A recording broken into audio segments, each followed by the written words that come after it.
పశ్చిమ గోదావరి జిల్లా పాలకులలో మంత్రి నిమ్మల రామానాయుడు వ్యవసాయం రైతుల విషయంలో వైఎస్ జగన్ కు మాట్లాడే అర్హత లేదని విమర్శించారు.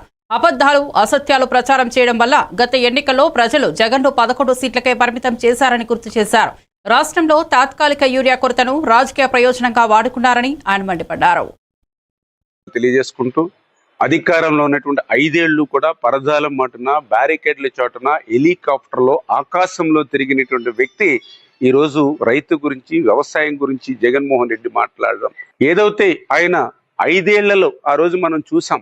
రైతులు పంట పొలాల్లో నష్టపోతే ఆ రోజు వాళ్ళని పరామర్శించడానికి వెళ్ళినటువంటి జగన్మోహన్ రెడ్డి రోడ్డు మీద టెంట్లేసి డయాస్ వేసుకుని బ్యారికేడ్లు కట్టుకుని ఆ యొక్క రైతు నష్టపోయినటువంటి పంట ఆ యొక్క పనులను ఆ బ్యారికేడ్ అవతల నుంచి మరి ఆ రోజు ముఖ్యమంత్రి జగన్మోహన్ రెడ్డికి ఆ పనులు చూపించి అంటే ఆ రకంగా రైతులను కూడా పరామర్శించినటువంటి జగన్మోహన్ రెడ్డి ఈ రోజు వ్యవసాయం గురించి మాట్లాడుతూ ఉంటే చాలా చాలా విడ్డూరంగా ఉన్నటువంటి పరిస్థితి. ఆ రోజు ఇన్పుట్ సబ్సిడీ హెక్టార్కి 20,000 రూపాయలు ఉంటే దానికి 16,000కి తగ్గించి రైతుల్ని మోసం చేసినటువంటి వ్యక్తి. ఇన్సూరెన్స్ కట్టడం మర్చిపోతే ఆ రోజు చంద్రబాబు నాయుడు గారు అసెంబ్లీ ఫ్లోర్ మీద కూర్చి నిరసన వ్యక్తం చేస్తే రాత్రి 11 గంటలకి ఇన్సూరెన్స్ కట్టినటువంటి వ్యక్తి.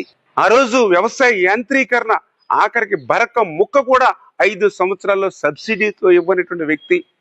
పోలవరాన్ని ముంచేసినటువంటి వ్యక్తి, డయాఫ్రామాల్ని ధ్వంసం చేసినటువంటి వ్యక్తి ఈ రోజు రైతు గురించి మాట్లాడేటువంటి అర్హత ఎక్కడుందని అడుగుతూ ఉన్నా. ఈరోజు ఆంధ్రప్రదేశ్ రాష్ట్రంలో యూరియా సమృద్ధిగా ఉంది. ఎక్కడైనా ఒక గ్రామంలోనో మండలంలోనో ట్రాన్స్పోర్టేషన్ లేకపోతే ఆ యొక్క మండలంలో గ్రామంలో ఒక్కసారిగానే ఒక్క రోజులోనే నాట్లు వేసినటువంటి పరిస్థితి ఉంటే మరి అటువంటి స్థితి ఎక్కడైనా ఉన్నా వెంటనే ముఖ్యమంత్రి గారు మంత్రులు అందరూ కూడా ఎప్పటికప్పుడు సమీక్షలు చేసి ఏ ఒక్క రైతు కూడా ఇబ్బంది పడకుండా కేంద్రంతో పాటు ఎప్పటికప్పుడు సంప్రదింపులు చేసుకుంటూ ఇంత పెద్ద ఎత్తున రైతు కోసం పనిచేస్తూ ఉంటే అబద్ధాలను అసత్యాలని ప్రచారం చేస్తూ ఇదే అబద్ధాలు అసత్యాలు మొన్న ఎన్నికల్లో మీరు ప్రచారం చేసిన మీ రాక్షస నియంతృత్వ పాలన నుంచి మీకు 11 సీట్లు మరి ఇచ్చి మీకు ప్రతిపక్ష హోదా కూడా లేకుండా చేసినా కూడా ఇంకా మీ అబద్ధాలు మీ అసత్యాలు